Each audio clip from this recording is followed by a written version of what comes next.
பாலும் தெளிதேனும் பாகும் பருப்பும் இவை நாளும் கலந்துனக்கு நான் தருவேன் கோலம் செய் துங்கக் கரிமுகத்து தூமணியே நீ எனக்கு சங்கத்தமிழ் மூன்றும் தா. மூஷிக வாகன மோதகஸ்த சாம்பரகரண விளம்பித சூத்ர வாமன ரூப மகேஸ்வரபுத்திர விக்ன விநாயக பாத நமஸ்தே. ஜெய் கணேச வாகிமாம் ஸ்ரீ கணேச ரக்ஷமாம். ஸ்ரீ பகவதி யூடியூப் சேனல் நேயர்களுக்கு ஹரிஹர் சர்மாவின் பணிவான நமஸ்காரங்கள். சக்தி ஜோதிட குழுவின் சார்பாக குரோதி ஆண்டு ஆணி மாத பலன்களை பற்றி பார்ப்பதற்காக வந்திருக்கின்றோம்.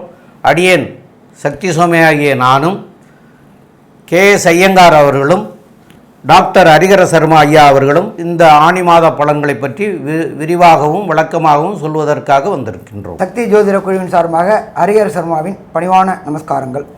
நாம் ஒவ்வொரு மாதமும் பலன் பார்த்துக்கிட்டு வரோம். அதுபடி இந்த மாதம் பார்க்க போகிறது ஆணி மாதத்திற்கு உண்டான பலன்கள் என்ன அப்படின்னு பார்க்க போகிறோம். இப்போ நம்ம சொல்ல வர்றது எல்லாமே குறுகிய காலம், அதாகப்பட்டது ஆணி மாதம்னா 32 நாள். இந்த 32 நாளில் மெல்ல செல்லும் கிரகங்கள், விரைவாக செல்லும் கிரகங்கள் இருக்குது. விரைவாக செல்லும் கிரகங்களை வச்சு தான் நம்ம மாசாந்திர பலன்கள் சொல்கிறோம். விரைவாக செல்லக்கூடிய கிரகம் அப்படின்னாக்க ஃபஸ்ட்டு சந்திரன், அதுக்கு அடுத்தது அங்காரகன் செவ்வாய், அதுக்கு அடுத்தது புதன், அதுக்கு அடுத்தது சுக்கிரன், அடுத்தது மாச கிரகமான சூரியன். இதை வச்சுக்கிட்டு தான் நம்ம ஒவ்வொரு மாதமும் பலன் சொல்கிறோம். அதுபடி இந்த ட்ரிப்பு ஆணி மாதத்திற்கு என்னென்ன நற்பலன்கள் என்னென்ன கெடுபலன்கள் அப்படின்றத பார்க்க போகிறோம். அதுக்கு முன்னாடி ஆணி மாதம் என்னைக்கு பிறக்குது அப்படின்னாக்க நிகழும் மங்களகரமான குரோதி வருஷம் ஆணி மாதம் பிறக்கிறது ஆங்கில தேதிக்கு 15/6/2024 சனிக்கிழமை அன்னைக்கு பிறக்குது. அதுலேருந்து 32 நாள் 16/7/2024 செவ்வாய்க்கிழமை வரையிலும் ஆணி மாதம் பிறக்குது. இப்போ இந்த ஆணி மாதத்தில் பிறக்கும்போது என்னென்ன விசேஷ தினங்கள் நம்ம எப்பொழுதுமே பொறுத்தளவுக்கு இந்துக்களை பொறுத்தளவுக்கு ஒவ்வொரு மாதமும் ஒவ்வொரு விசேஷ தினங்களை கொண்டாடக்கூடியது. அதுபடி இந்த ஆணி மாதத்தில் என்னென்ன விசேஷ தினங்கள் வருது அப்படின்றத பார்ப்போமா. ஆணி மாதத்தில் பொறுத்தளவுக்கு 7ஆம் தேதி அன்னைக்கு பௌர்ணமி. அன்னைக்கு சரியான ஆங்கில தேதி அப்படின்றது 21/6/2024. ஆணி மாதம் பௌர்ணமி அப்படின்னாக்க என்ன ஒரு விசேஷம் அப்படின்னாக்க மிதுனத்தில் சூரியனும் சந்திரன் இருக்கிற இடம் தனுர்லையும் இருக்கிறது. அதாகப்பட்டது அமாவாசை அப்படின்னா சந்திரனும் சூரியனும் இணைஞ்சிருக்கிறது. சப்தமத்தில் வர்றது ஆணி மாதத்தில் பிறக்கிறதுல நம்மளோட ஜோதிட சாஸ்திரத்தில் எல்லாரும் என்ன சொல்லுவாங்க, மூல நட்சத்திரம் அப்படின்னாக்கா ஆண் மூலம் அரசாலும் பெண் மூலம் நிர்மூலம் அப்படிம்பாங்க. அதில் பொறுத்தளவுக்கு இந்த ஆணி மாதத்தில் மூல நட்சத்திரத்தில் பிறக்கிற பெண் குழந்தைகளுக்கு 3-4 பாதத்துக்குள்ளவங்களுக்கு தான் சிக்கல், மற்றபடி பயப்பட வேண்டாம். மூல நட்சத்திரம் ஆண் மூலம் அரசாலும் பெண் மூலம் அதெல்லாம் கிடையாது. ஒன்று. அதுக்கு அடுத்தது சங்கடங்களை விளக்கக்கூடிய சங்கடகர சதுர்த்தி, அது ஆணி மாதம் 11ஆம் தேதி பிறக்குது. அதுக்கு சரியான ஆங்கில தேதி அப்படின்னு பார்த்தோம்னாக்க 25/6/2024 செவ்வாய்க்கிழமை அன்னைக்கு. அதுக்கு அடுத்தது பார்த்தோம்னாக்க கூர்ம ஜெயந்தியும் ஆணி கிருத்திகையும் பிறக்கிறது அப்படின்றது ஆணி மாதம் 18ஆம் தேதி. அதுக்கு சரியான ஆங்கில தேதி 2/7/2024 செவ்வாய்க்கிழமை அன்னைக்கு பிறக்குது. அதுக்கு பொறுத்தருக்கு அடுத்தது அமாவாசை. ஆணி மாதத்தில் வர அமாவாசை விசேஷமான அமாவாசை. அது பிறக்கிறது தமிழ் தேதிக்கு 21, ஆங்கில தேதிக்கு 5/7/2024 வெள்ளிக்கிழமை. இதுக்கு அடுத்தது மிக மிக முக்கியமானது அப்படின்றது ஆணி திருமஞ்சனம். ஒரு பொத்தத்துக்கு பார்த்தீங்கன்னாக்க நடராஜருக்கு பொறுத்தளவுக்கு ஒரு வருடங்களுக்கு சற்றே குறைய 4 முறை தான் அபிஷேக தினம் நடக்கும்.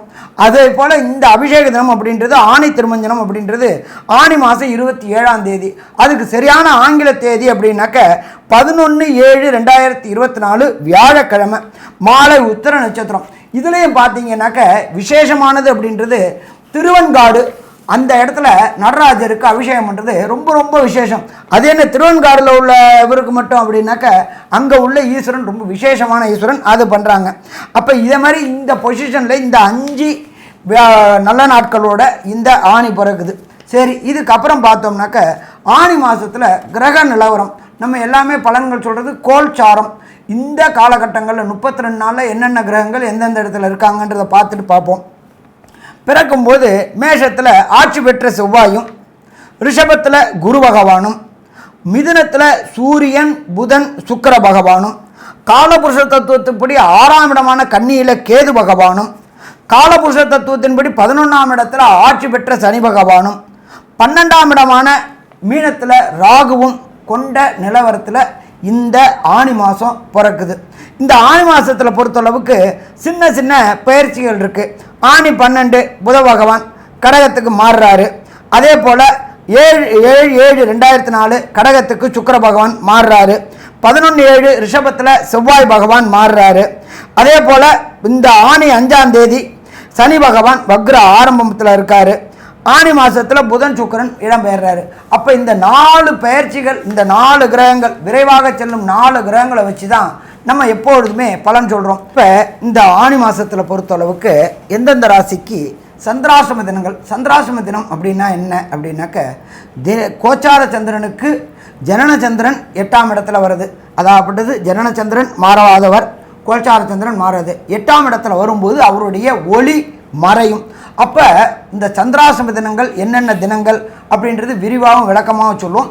அந்த காலகட்டங்களில் சுபகாரியங்களை தவிர்க்கணும் அப்படின்றதையும் பற்றி டீட்டெயிலாக சொல்லுவோம். இதை தவிர உங்களுக்கு இந்த காலகட்டங்களில் என்னென்ன கோயிலுக்கு போயிட்டு எளிய பரிகாரம், ஒரு சில பேருக்கு பார்த்தோம்னாக்க தசாநாதன், புத்திநாதன், அந்தரநாதன், சூட்சுமநாதன் ப்ராப்ளமாக இருக்கக்கூடிய காலகட்டங்களில் இந்த விரைவாக செல்லும் கிரகங்கள்னால ஏற்படக்கூடிய தோஷங்கள், நற்பலன்கள் கிடைக்காம அது தள்ளி போகுது அப்படின்னாக்க அதற்கு உண்டான எளிய பரிகாரங்கள், ஆலய வழிபாடு மற்றும் மூலமந்திரங்கள் எல்லாமே விரிவாகவும் விளக்கமாகவும் சொல்ல போகிறோம். இப்போ ஒவ்வொரு ராசிக்கும் ஆனி மாதத்தில் என்னென்ன பலன்கள் அப்படின்றத விரிவாகவும் விளக்கமாகவும் பார்ப்போமா? அன்பார்ந்த கும்பராசி நேயர்களே, உங்களுக்கு இந்த ஆனி மாத பலன்களை பற்றி பார்க்குறக்காக வந்திருக்கிறோம். இந்த ஆனி மாதத்தில் பார்த்தீங்கன்னா உங்களுடைய ராசியாதிபதி முதல்ல உங்களுடைய ராசியிலே இருக்கார். அது ஒரு பக்கம் சிறப்பாக இருந்தாலும் ஒரு பக்கம் சிறப்பில்லைங்கிறது மாதிரியான நிலவரத்தில் இருக்கார். இருந்தாலும் செவ்வாய் 3ஆம் இடத்துல அவர் தைரிய வீரிய ஸ்தானத்தில் ஆட்சி பெற்ற நிலையில் இருக்கார். அதேமாரி 5ஆம் இடத்துல சூரியன், புதன், சுக்கிரன் இந்த 3 பேரும் 5ஆம் இடத்துல இருக்கிறாங்க. இதில் என்னென்னு கேட்டிங்கன்னா, லக்னாதிபதி ராசியாதிபதி ராசியிலையும் 5ஆம் இடத்து அதிபதியாகிய புதன் 5ஆம் இடத்துலையும் 9ஆம் இடத்துக்கு அதிபதியாகிய சுக்கிர பகவான் அவரும் 5ஆம் இடத்துலையும், இதாவது மூல திரிகோணம் அப்படின்னு சொல்லக்கூடியது 1, 5, 9ங்கிறது அந்த மூல திரிகோணத்துக்கு உடையவர்கள் இன்னொரு கோணத்தில் போய் ஏறி இருக்கிறது பெரிய விசேஷம். அதை மகாலட்சுமி யோகம் அப்படின்னு சொல்லுவாங்க. இந்த மகாலட்சுமி யோகம் அமைஞ்சிருந்தாலே எல்லா காரியங்களும் சிறப்பாக நடக்கும் அப்படின்னு சொல்லுவாங்க. அதனால் உங்களுக்கு இந்த ஆனி மாதம் ரொம்ப அற்புதமாக அமைஞ்சிருக்கிறது. தைரியஸ்தானத்தில் செவ்வாய் இருக்கிறதுனால எந்த ஒரு காரியத்தையுமே தைரியமாக செயல்பட்டு வேகமாக முடிக்கக்கூடிய வாய்ப்புகளும் நிறைய அதிகம். எல்லா நற்பலன்களும் அமையக்கூடிய ஸ்தானத்தில் 5ஆம் இடத்துல போய் சூரியன், புதன், சுக்கிரன் இணைவு, ராசியாதிபதி ராசியிலேயே இதெல்லாம் ரொம்ப அமோகமான அற்புதமான அமைப்பாக இருக்குது. அதை பற்றியெல்லாம் ரொம்ப விவரமான விளக்கமாக நம்முடைய கேஎஸ் ஐயங்கார் அவங்க சொல்லுவாங்க. ஐயா, அற்புதமாக சொன்னீங்க. அதாவது ராசியின் அதிபதி ராசியில் அப்படின்னு இருக்கும்பொழுது ராசிநாதன் சனி பகவானால் இருந்தாலும், சனி பகவானாகவே இருந்தாலும் அந்த ராசியை கெடுக்க மாட்டார். நல்ல ஒரு ஏற்றம் இருக்கும். என்ன எல்லா வேலையும் நீங்களே இழுத்து போட்டு செய்வீங்க. உங்களுக்குள்ள மனசுக்குள்ளே ஒரு என்ன சொல்கிறது, குழந்தைத்தனம்னு சொல்லக்கூடிய ஒரு டிப்ரெஷன் இருக்கும். டிப்ரெஷன்னா என்னை யாரும் ஹெல்ப் பண்ணலை, அந்த மாதிரியான ஒரு தனிமைப்படுத்தி நீங்களே தனிமைப்படுத்தக்கூடிய ஒரு மென்டாலிட்டி உங்களுக்கு வரும். இந்த மாதிரியான விஷயங்களில் நீங்கள் அதை விட்டு வெளியில் வரணும். அது ரொம்ப ஜாகிரதையாக இருக்கணும். மைண்டு ஸ்ட்ராங்காக இருக்கணும். மைண்டு டிப்ரெஷன் வரக்கூடிய வாய்ப்புகள் மிகவும் அதிகமாக இருக்கும். 3ஆம் இடத்தையே சனி பார்க்குறார். செவ்வாய் பகவான் ஆட்சி பெற்ற செவ்வாய் பகவான் சனி பார்க்கறதுனால பார்த்தோம்னா தேவையற்ற முயற்சிகள் சிலதெல்லாம் பண்ணுவீங்க. அது தேவையே இல்லாமல் இருக்கும். அது உங்களுக்கு ஆட்டோமேட்டிக்காக வரும். இருந்தாலும் நீங்கள் அதை பண்ணுவீங்க. இதன் மூலியமாக என்னன்னா டைம் விரயமாகும். அதனால் கொஞ்சம் ஜாகிரதையாக எது தேவை எது தேவையற்றதுன்றது சிந்தித்து பார்த்து அந்த டைமை ஸ்பெண்ட் பண்ணி பண்ணுறதன் மூலியமாக தேவையற்றதை விட்டீங்களே ஆனால் உங்களுடைய உடல் உழைப்பு கொஞ்சம் கம்மியாகும். ஒரு நல்ல ஏற்றம் இருக்கும். பண வரவருக்கு கம்மி இருக்காது. ஏன்னா ராகு 2ஆம் இடத்துல அதீதமான சுபத்துவத்தில் இருக்கார். சுபத்துவத்தில் இருக்காருன்னா குருவனுடைய வீட்டில் இருந்தாலே சுபத்துவம் ராகு. அதனால் நல்ல ஒரு ஏற்றம் கிடைக்கும். பேச்சில் மட்டும் ஜாகிரதையாக இருங்க. நீங்கள் பேசக்கூடியது அடுத்தவங்களை மனசை புண்படுத்துகிற மாதிரி பேசாதீங்க. ஜாகிரதையாக இருக்கிறது ரொம்பவும் நல்லது. பணவரவிற்கு பஞ்சம் இல்லை, கணவன் மனைவிக்குள்ள அந்யோன்யம் இருக்கக்கூடிய காலகட்டம். 8ஆம் இடத்துல வந்து கேது பகவான். உடல் நலத்தில் கொஞ்சம் ஜாகிரதையாக இருங்க, தேவையற்ற விஷயங்களில் என்ட்ரு ஆகாதீங்க. அதனால் உடல் நலம் ரொம்ப ஜாகிரதையாக இருக்கிறது நல்லது. உங்களுடைய ராசிக்கு பார்த்தலையானால் 5ஆம் அதிபதியும் 7ஆம் அதிபதியும் சேர்ந்திருக்கார். அது ஒரு பெரிய விசேஷம். 5, 7 அதிபதிகள் அப்படின்னு சொல்லக்கூடிய சேர்ந்திருக்கிறதும் சுக்கிரனோட சேர்ந்திருக்கிறதுனால காதல் வயப்படக்கூடிய வாய்ப்புகள் நிச்சயமாக வரும். இதன் மூலியமாக மனசில் கிளேசங்கள் வரும். அதுவும் வந்து 7.5 சனி நடக்கிறது, ஜென்ம சனி நடக்கிறது, ஜாகிரதையாக இருக்கிறது ரொம்பவும் நல்லது. ராசிக்கு 4ஆம் இடத்துல குரு பகவான் இருக்கிறதுனால படிக்கக்கூடிய மாணவர்களுக்கு கான்சன்ட்ரேஷன் நல்லபடியாக இருக்கும், கவலைப்பட தேவையில்லை. படிக்கிற மாணவர்களுக்கெல்லாம் நல்லபடியான கான்சன்ட்ரேஷன் இருக்கும். உயர் கல்வி படிக்கக்கூடிய வாய்ப்புகள் நிச்சயமாக கிடைக்கும். ராசிக்கு 12ஆம் இடத்தை குரு பார்க்கறதுனால கண்டிப்பாக கணவன் மனைவிக்குள்ள நல்ல ஒரு அந்யோன்யம் இருக்கக்கூடிய காலகட்டமாக அமையும். இந்த மாதம் பார்த்தேன்னா, அதாவது ஆனி மாதம் பார்த்தேனால் 5ஆம் இடத்தில் இருக்கக்கூடிய 3 கிரகங்கள் பெரிய ஏற்றம். அதாவது சூரியன், புதன், சுக்கிரன், இந்த 3 கிரகங்கள் முக்கூட்டு கிரகங்கள் இருக்கிறதுனால என்ன ஒரு ஏற்றம் கிடைக்கும்னு நம்ம ஐயா அரியரசம் ஐயா கிட்ட கேட்போம். கண்டிப்பாக இப்போ பொறுத்தளவுக்கு நல்ல விளக்கமாக விரிவாகவும் சொன்னீங்க. எப்பொழுதுமே 2ஆம் இடம் வலுப்பட்டிருக்கு, 3ஆம் இடம் வலுப்பட்டிருக்கு, 4ஆம் இடமும் வலுப்பட்டிருக்கு, 5ஆம் இடமும் வலுப்பட்டிருக்கு. அப்போ இவங்களுக்கு இந்த காலகட்டங்களில் தொட்டால் எல்லாமே தொடங்கக்கூடிய காலகட்டங்களாக இருக்குமா, தொடங்கக்கூடிய காலகட்டமாக இருக்கும். நீண்ட நாட்களாக திருமணம் தடையும் தாமதம் ஏற்பட்டு இருந்தவங்களுக்கு கண்டிப்பாக இந்த ஆணி மாதத்துக்குள்ளார நிச்சயதார்த்தமாகக்கூடிய வாய்ப்புகள் உண்டு. அதை தவிர 5ஆம் இடம் வலுப்படுறதுனால, பூர்வ புண்ணிய புத்திரஸ்தானம் வலுப்படுறதுனால திருமணமாகி ரொம்ப நாளாக சந்தான பாக்கியம் இல்லாதவங்களுக்கு சந்தான பாக்கியம் கிடைக்கக்கூடிய வாய்ப்புகளும் உண்டு. நல்ல பெயரும் புகழும் கிடைக்கக்கூடிய வாய்ப்புகள் உண்டு. ஏன்னு கேட்டிங்கன்னா 9 கூடையவர் 5ல் இருக்கார். அப்போ 9 கூடையவர் 5ல் இருக்கார், 7 கூடையவர் 5ல் இருக்கார், அதே போல் 4 கூடையவரும் 5ல் இருக்கார். அப்போ கண்டிப்பாக நல்ல பெயரும் புகழும் கிடைக்கக்கூடிய வாய்ப்புகள் உண்டு. புதிய வண்டி வாகனம் வாங்கக்கூடிய வாய்ப்புகளும் இந்த ஆனி மாதத்தில் கிடைக்கும். ஏன் அப்படின்னாக்கா 4ஆம் இடம் நல்ல வலுப்பெறுது. 4ஆம் இடத்துல பிரகஸ்பதியான குரு இருந்துக்கிட்டு அவரே உங்களுடைய 12ஆம் இடத்தையும் பார்க்குறார். 12ஆம் இடம்ன்றது அயனசயன போகஸ்தானத்தை பார்க்குறார். அப்போ இந்த அயனசயன போகஸ்தானம் நல்லா வலுப்பெறுது. வெளியூர், வெளிமாநிலம், வெளிநாடு தொடர்பு ஏற்படக்கூடிய வாய்ப்புகள் உண்டு. அந்நிய மதம், அந்நிய மொழி பேசக்கூடிய தொழில் தொடர்புகள் ஏற்பட்டு அந்த தொழில் மூலியமாக நிரந்தரமான வருமானம் கிடைக்கக்கூடிய வாய்ப்புகளும் உண்டா, கண்டிப்பாக வாய்ப்புகள் உண்டு. இன்னும் ஒன்று, 2ஆம் இடத்துல இருக்கிற ராகு பிரம்மாண்டம். அந்த ராகுக்கு இடம் கொடுத்தவர் குரு, அவரும் நல்ல நிலையில் இருக்காரா, நல்ல நிலையில் இருக்கார். அப்போ நீங்கள் சொன்ன சொல் வெல்லக்கூடிய வாய்ப்புகள் உண்டு. என்ன ஒன்றுனாக்கா, வீரியஸ்தானாதிபதியான செவ்வாயை சனி பகவான் பார்க்குறாரு. இந்த இது பார்க்கக்கூடியது அப்படின்றத பொறுத்தளவுக்கு உங்களுடைய வீரம் வந்து அதாப்பட்டது சொன்ன சொல் கடுமையாக இருந்துருச்சு அப்படின்னு சொன்னாக்க பிரச்சனைகளை எதிர்கொள்ளணும். அதனால் சனி பார்க்குற இடம் எப்போதுமே பொறுத்தளவு ஜோதிட சாஸ்திரத்தில் பாழாகும் அப்படின்ட்டு. அப்போ இவங்க என்ன பண்ணிப்பாங்க அப்படின்னாக்க, நீங்கள் சொல்கிறத தவறுதலாக புரியக்கூடிய வாய்ப்புகள் உண்டு. அதனால் பேசுகிறதுக்கு முன்னாடி யோசிக்கணும்.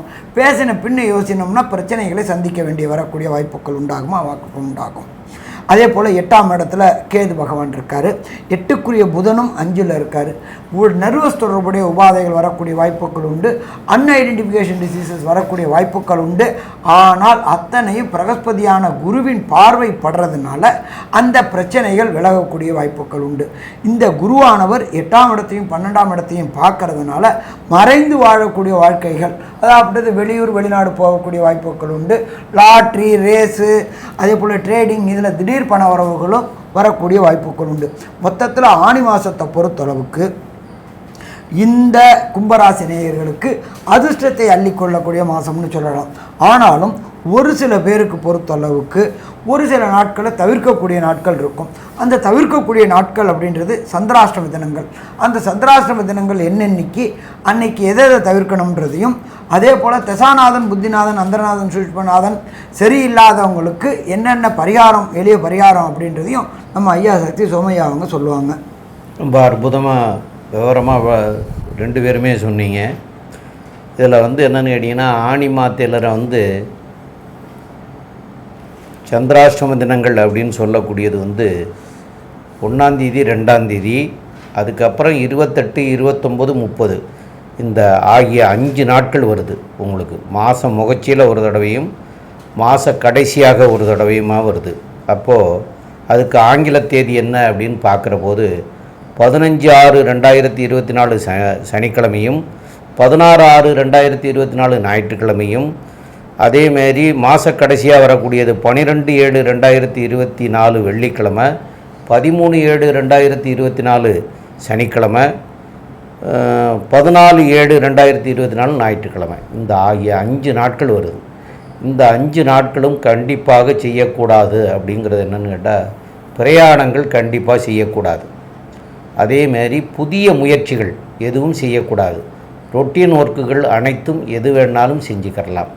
இதுகளை புதியதை தவிர்க்கணும், பிரயாணத்தை தவிர்க்கணும். இது ரெண்டையும் தவிர்த்துட்டு பாக்கி என்ன வேணாலும் பண்ணிக்கிறலாம். இந்த தினங்களுக்கு பதிலாக வேறு தினங்களாக மாற்றிக்கிறங்க அதுகளுக்கு. சரி, இது போக உங்களுடைய தசாநாதனோ புத்திநாதனோ அந்தரநாதனோ இவங்கெல்லாம் சரியில்லை அப்படிங்கிறது உங்களுக்கு ஜாதக பிரகாரம் உங்களுக்கு என்ன திசை நடக்குது, அதில் அந்த திசையினால் நமக்கு இப்போ பிரச்சனை கொடுக்குது. அப்படிங்கிற போது அந்த திசைக்குண்டான கிரகம் என்னவோ அந்த கிரகத்தினுடைய கிழமைக்கு அந்த தெய்வத்துக்கு போய் நவகிரகத்தில் இருக்கிற அந்த கிரகத்திற்கு தீபமேற்றி வழிபடலாம். அந்த கிழமை அன்னைக்கு தான தர்மங்கள் ஏழைகளுக்கு அன்னதானமாக ஏதாவது செய்யலாம், வஸ்திரதானமும் கொடுக்கலாம். இதெல்லாம் பண்ணினீங்கன்னா உங்களுக்கு வரக்கூடிய தீமையில் இருந்து நன்மை பயக்கக்கூடிய வாய்ப்புகள் மிக அதிகமாக கிடைக்கும் அப்படிங்கிறதையும் சொல்லலாம். ஆக மேற்கொண்டுள்ள விவரங்களை பற்றி நம்முடைய கேஎஸ் ஐயங்கார் அவங்க சொல்லுவோம். ஐயா, அற்புதமாக சொன்னீங்க. கும்பராசிக்காரர்களுக்கு ஏற்றமான காலம். ஏன்னா 5ஆம் இடம் வலுப்பட்டு போயிருக்கு, உங்களுடைய ராசியும் வலுப்பட்டு போயிருக்கு. 5, 9ஆம் அதிபதிகளும் நல்ல ஒரு ஏற்றத்தில் இருக்கக்கூடிய காலகட்டமாக அமையிறது. ஐயா சொன்ன மாதிரி மகாலட்சுமி யோகம்னு சொன்னார். அது மாதிரி 1, 5, 9 நல்ல ஒரு ஸ்ட்ராங்கான பொசிஷனில் இருக்கிறது ரொம்பவும் நல்லது. அதாவது சப்தமாதிபதியும் 5ஆம் இடத்துல இருக்கிறதுனால பதவி, புகழ், அந்தஸ்து, கௌரவம்லாம் வரும். கவர்மெண்ட் வேலை கிடைக்கக்கூடிய வாய்ப்புகள் நிச்சயமாக உண்டு. கவர்மெண்ட் வேலையில் ப்ரமோஷன் கிடைக்கக்கூடிய வாய்ப்புகள் நிச்சயமாக உண்டு. சர்வீஸ் இண்டஸ்ட்ரியில் இருக்கிறவங்களுக்கு திடீர் பிரயாணம் வரக்கூடிய வாய்ப்புகள் உண்டு. தொழிலில் பெரிய அபிவிருத்தி இருக்கும். உடல் நலத்தில் மட்டும் கொஞ்சம் ஜாகிரதையாக இருக்கிறது நல்லது. ஏன்னா சனி ஆட்சி பெற்று இருந்தாலும் கேதுவும் 8ஆம் இடத்துல இருக்கிறதுனால உடல் நலத்தில் கொஞ்சம் ஜாகிரதையாக இருக்கிறது நல்லது. மென்டல் டிப்ரெஷன் கொஞ்சம் ஜாகிரதையாக பார்த்துக்கிறது நல்லது. என்ன சொல்கிறது, நம்ம ஐசோலேஷன் அப்படின்னு சொல்லக்கூடிய தனியாக இருக்கணும்னு விரும்புவார்கள் சில பேர். அந்த மாதிரியான விஷயங்கள் கொஞ்சம் அதிகமாகவே இருக்கும். எந்த ஒரு விஷயத்தையும் நாங்கள் தோத்துட்டோமோன்னு மனசில் ஏற்படக்கூடிய வாய்ப்புகள் உண்டு. ஏன்னா சனி பகவான் தனித்து இருக்கக்கூடிய காலகட்டம், சுபர்கள் பார்வையும் இல்லாததுனால பெருசாக ஒன்றும் கெடுக்க மாட்டார். இருந்தாலும் மென்டல் டிப்ரெஷன், மென்டல் ஸ்டேட் கொஞ்சம் கம்மியாக இருக்கக்கூடிய வாய்ப்புகள் மிகவும் அதிகம். மிச்சபடி இந்த மாதம் பண வரவருக்கு பஞ்சம் இருக்காது. குடும்பத்தில் நல்லபடியாக எல்லாமே நல்லபடியாக இருக்கக்கூடிய காலகட்டமாக இருக்கும். இருந்தாலும் உடல் நலத்தில் மட்டும் கவனமாக இருக்கிறது ரொம்பவும் நல்லது. வண்டி வாகனங்களில் ஜாகிரதையாக போகிறது ரொம்பவும் நல்லது அப்படின்றது இந்த சக்தி ஜோதிட குழு சொல்லுது. நன்றி, நமஸ்காரம். ஸ்ரீ பகவதி யூடியூப் சேனல் பார்த்த அன்பர்களுக்கு நன்றி. இதே போன்று ஆன்மீக தொடர்புடைய, ஜோதிட தொடர்புடைய தகவல்களை தொடர்ந்து நீங்கள் பெற ஸ்ரீ பகவதி யூடியூப் சேனலை சப்ஸ்கிரைப் செய்யுங்கள். மற்றும் அருகில் உள்ள பெல் ஐக்கானை அழுத்தினீர்கள் என்றால் தொடர்ந்து என்னுடைய சேனலை பார்க்க முடியும். நன்றி, நமஸ்காரம்.